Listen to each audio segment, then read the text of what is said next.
Hi guys, welcome to RootStem, and in this video I'm going to be talking about the Armies of Renown that Games Workshop has just announced, and basically discussing whether or not this is a good or a bad thing for 40k.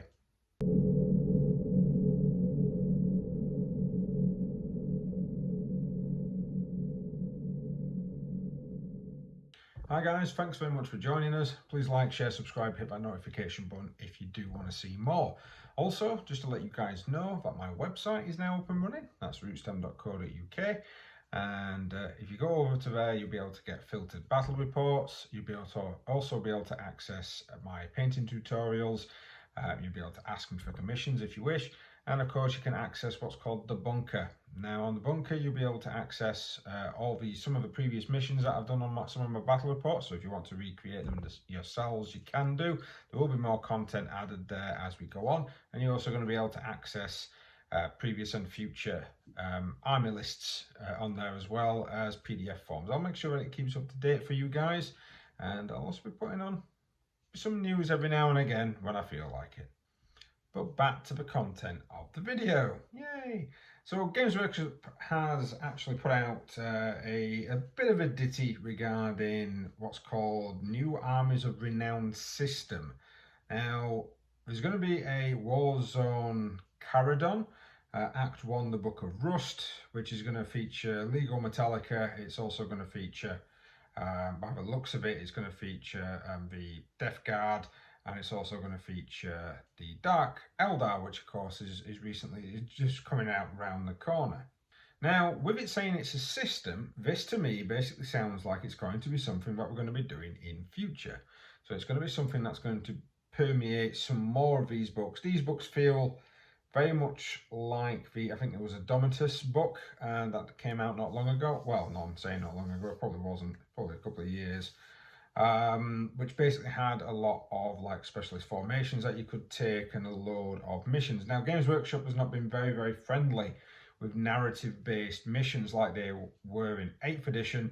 The missions that they seem to release in 9th seem to be just bastardized versions of tournament play, which is not very exciting for a narrative player like myself. So I am kind of looking forward to these Armies of Renown, because it might mean that they might start bringing in more narrative style missions to fit some of these Armies of Renown.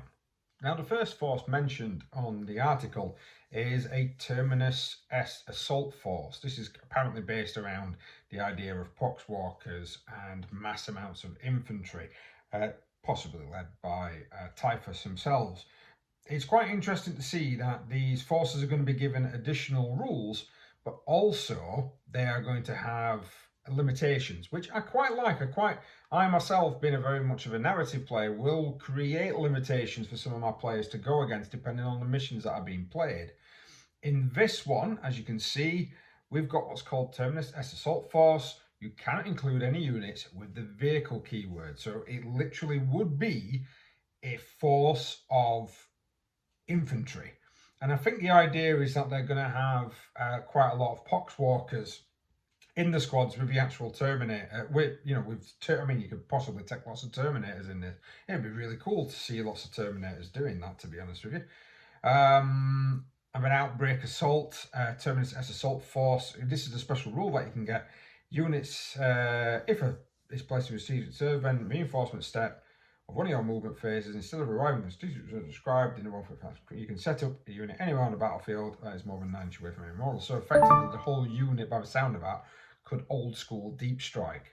I quite like it. It's very thematic, has a different flavour to it, especially if anyone knows about the Death Guard back in Heresy. They just used to, men. They were just men.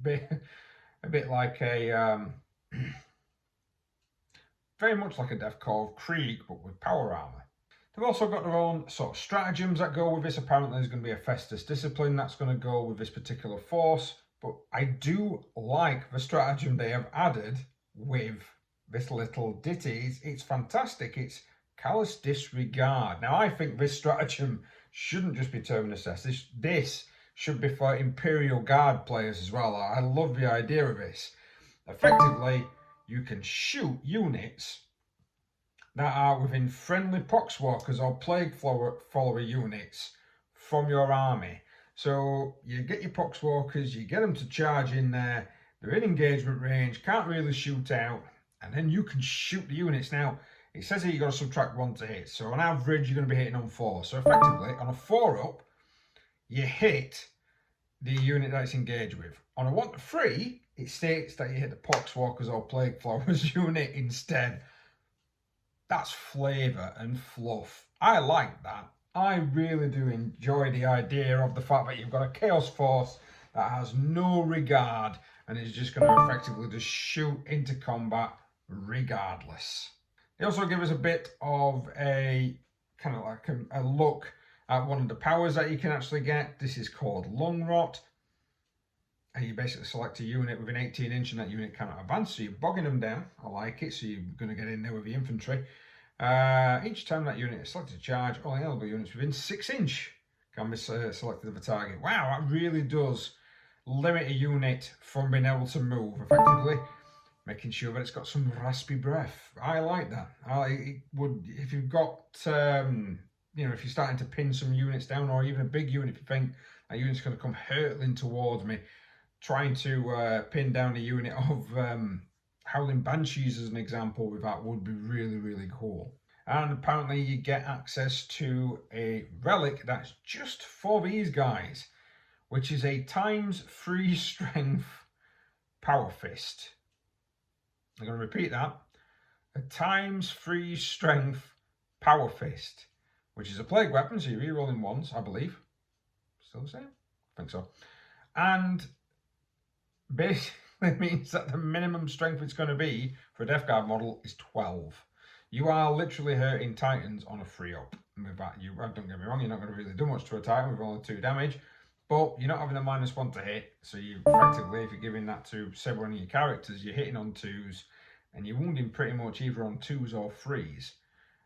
Mix it with the fact that it's a plague weapon, that's a pretty good relic to stick on some of the units. But again, to have that power fist, you cannot have vehicles in your army, and if you want those plague burst crawlers, you can't have them. So one of the other cohorts that's going to be apparently coming out is the Mechanicus defense cohort. Now, having a quick look at this, it could be very situational, possibly depending on the deployment zone that you actually get. A lot of it seems to be about standing still or effectively standing next to objectives. Again, narrative, it depends on what narrative games are going to be coming out, if there's going to be that type of objective. Again, all the narrative games at the moment, they're not narrative, either. The tournament games, called Crusade games, are just reworked tournament games. It's the same 6 missions repeated again after again with slight alterations. Not these bunch of missions for 9, for not the greatest. But anyway, I digress. Apologies. I really don't like how I've treated narrative in this edition.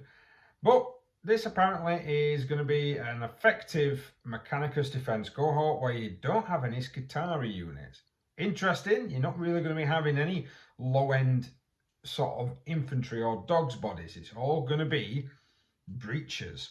And effectively the breachers, the destroyers, servitors and castellan robots units in the army gain the Terminus sentry protocols.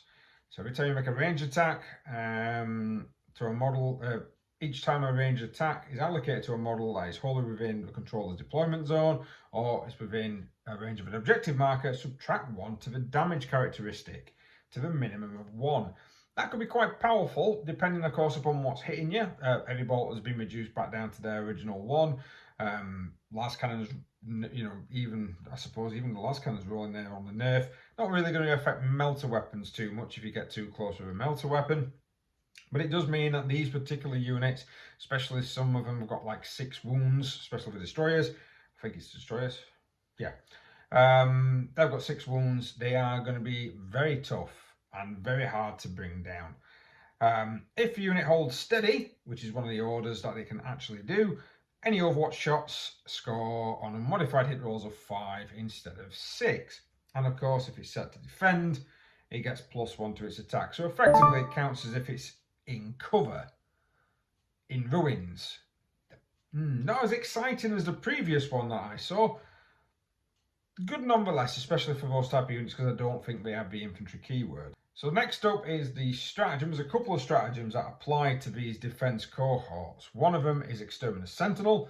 So if you're in your deployment zone, the enemy's in their deployment zone, you get a +1 to hit. Yeah, +1 to hit for a point. Suppose that'd be pretty good for some of the bigger units, and if they're hitting on threes and you've got, at the moment, you've got a Lord next to them, sorry, you know, your Tech Priest Dominus, you're going to re-roll those ones. Or, of course, you've rolled it up on, or you're selecting the shooting one from the chart. I forgot what it's called. The chart. That's all I'm going to do. I'm not going to look it up. The chart that you're going to either roll on or select from the beginning of each battle round, which may change. There might be a codex coming out soon. We don't know.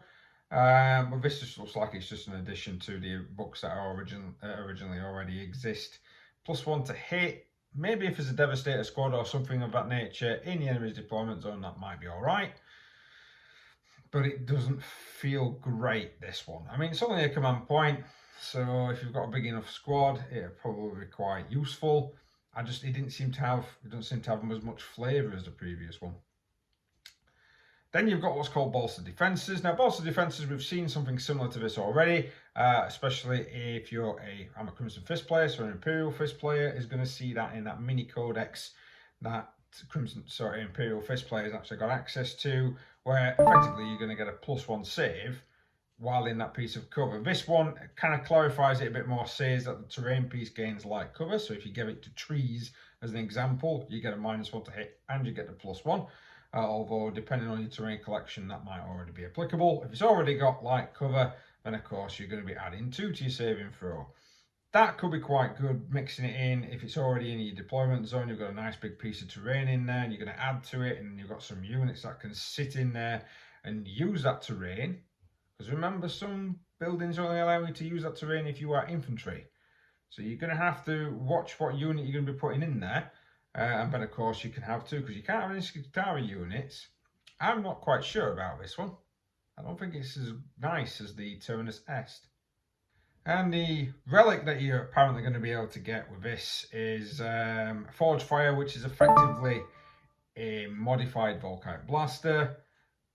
I think it does an extra piece of damage. I'm not actually thinking, unless it's just a better, oh no, it might be better AP. I think there's a better AP to it as well, and a bit of damage, but it's nothing like again, it feels like, I suppose, the previous ones, even though they are Chaos, they are Space Marines, so Games Workshop are going to pay more attention to them. But you're going to get a 2 damage Volkite weapon that if you score a wound roll of a 6, you inflict 1 more mortal wound. I'll be honest, the amount of times with a Volkite weapon, because I did have a Mechanicus army at one point, the amount of times with a Volkite weapon I have scored an additional mortal wound is very rare with any sort of Volkite blaster, if I'm completely honest.